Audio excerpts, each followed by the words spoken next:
అమరావతిని చేయటం జరుగుతుంది. రైట్. ఎందుకంటే కుటుంబరావు గారు, ఇవాళ ఒక్క నిమిషం కుటుంబరావు గారు, దీని మీద గతంలో కూడా చాలా సందర్భాల్లో డిస్కస్ చేసినప్పుడు గఫూర్ గారు ఆ డిబేట్స్లో పార్టిసిపేట్ చేశారు. ఒపీనియన్స్ చాలా క్లియర్గా ఉన్నాయి. అంటే ఆ, ఈ గతంలో మీరు మీ ప్రభుత్వం అప్పట్లో 2014 నుంచి 2019 మధ్యలో మీరు ఒక రోడ్ మ్యాప్ వేసుకున్నారు, దాని ప్రకారం వెళ్ళిపోయారు. అప్పుడు చాలామంది చాలా సూచనలు చేశారు. అమరావతిలో రాజధాని అనేదాన్ని ఎవరూ వ్యతిరేకించాల. అది సిపిఎం, సిపిఐ, కాంగ్రెస్, ఎవరు వ్యతిరేక, ఇంక్లూడింగ్ జగన్మోహన్ రెడ్డి ఆ రోజున వ్యతిరేకించాల. కానీ రాజధానిని ఎలా నిర్మిస్తున్నారు అనే దాని మీద రకరకాల ఒపీనియన్స్ చెప్పినారు. కానీ మీ స్టైల్లో మీరు వెళ్ళిపోయారు. అది కొంత బూమరాంగ్ అయిందా లేకపోతే ఏమైంది అనేది అది ఒక సెపరేట్ సబ్జెక్ట్. గఫూర్ గారు నమస్కారం అండి. నమస్తే మీకు, కుటుంబరావు గారికి, మిగతా పెద్దలకు నమస్కారం. Thank you sir. గఫూర్ గారు, అమరావతిలో రాజధాని అనే దాన్ని స్ట్రెస్ చేసి చెప్పారు, బాగుంది. రోడ్ మ్యాప్ ఏంటి అనే దాని మీద కుటుంబరావు గారు కూడా చెప్పారు. ఇప్పుడు మీ అబ్జర్వేషన్ కానీ గతానికి ఇప్పటికీ మీరు చేసే సూచన ఏంటి? వెంకటకృష్ణ గారు, కుటుంబరావు గారు ప్రాక్టికల్ గా చెప్పారండి. ఆ రకమైనటువంటి ఆలోచన అది సరి అయింది. ఎందుకంటే ఇప్పుడు ముందు అక్కడ ఇన్కంప్లీటెడ్ బిల్డింగ్స్ కంప్లీట్ చేసి అమరావతి రాజధాని దాంట్లో ఎవరికి ఎలాంటి సందేహం లేదండి. జగన్మోహన్ రెడ్డి సృష్టించిన తగాదా తప్ప ఇది రాష్ట్ర ప్రజానీకం యాక్సెప్ట్ చేసినారు. ఏకగ్రీవంగా ఆమోదం పొందింది అసెంబ్లీలో. కాబట్టి సిపిఎం పార్టీ వైపు నుంచి వీఆర్ వెరీ క్లియర్, అమరావతి రాజధాని. అయితే ఆ రోజుల్లో జరిగినటువంటి మా అభిప్రాయంలో పొరపాటు, సరే వారేమంటారో వాళ్ళ ఇష్టము, దాన్ని గ్రాఫిక్స్ లో పెట్టేసి ఒక అద్భుతమైనటువంటి మొత్తం టవర్స్ అన్ని కట్టి దానికి తీగల వంతెనలు పెట్టి అదేదో జపాన్ లాగానో ఇంకో లాగానో అది సృష్టించేపాటికి మిగతా ప్రాంతాల్లో వచ్చినటువంటి ప్రజల్లో అంటే క్రియేట్ చేసినారు. ఇది తోడైంది ఏంటంటే మొత్తం ఈ రాష్ట్రం యొక్క డబ్బంతా నిధులన్నీ కూడా అమరావతి ఖర్చు పెడుతున్నారు, నవనగరాలు అంటున్నారు. మరి మన పరిస్థితి ఏమిటి?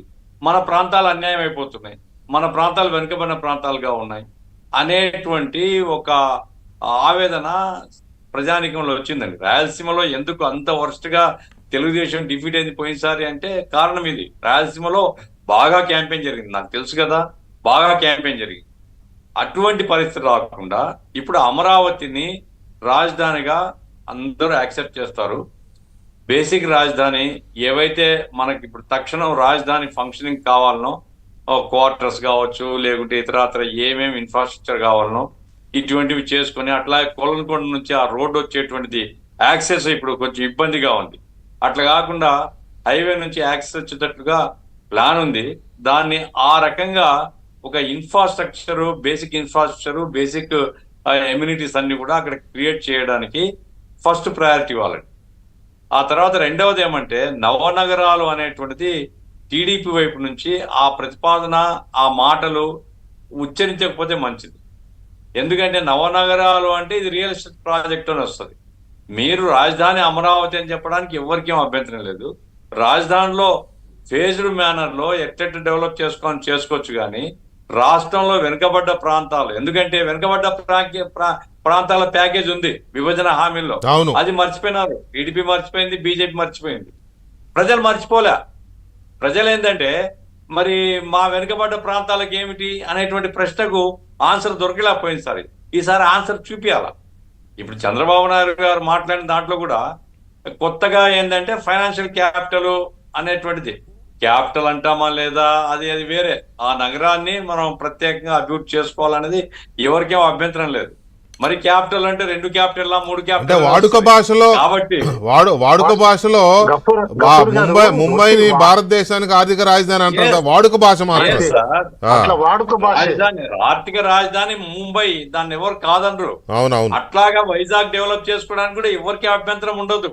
అవును, ఎవరికి అభ్యంతరం ఉండదు. ఎందుకంటే పెద్ద సిటీ, ఇన్ఫ్రాస్ట్రక్చర్ ఉంది, తర్వాత ఇండస్ట్రీస్ ఉన్నాయి, ఫైనాన్షియల్ లావాదేవీలన్నీ ఆ సిటీలో జరుగుతుంటాయి. కాబట్టి పోర్ట్ ఉంది, ఎయిర్పోర్ట్ ఉంది, రైల్వే జోన్ గా మనం అనుకుంటున్నాం. ఇవన్నీ ఉన్నాయి కాబట్టి వైజాగ్ యొక్క ప్రాధాన్యతను ఎవరు తక్కువ అంచనా వేయడం లేదు, డెవలప్ చేసుకోవాలి.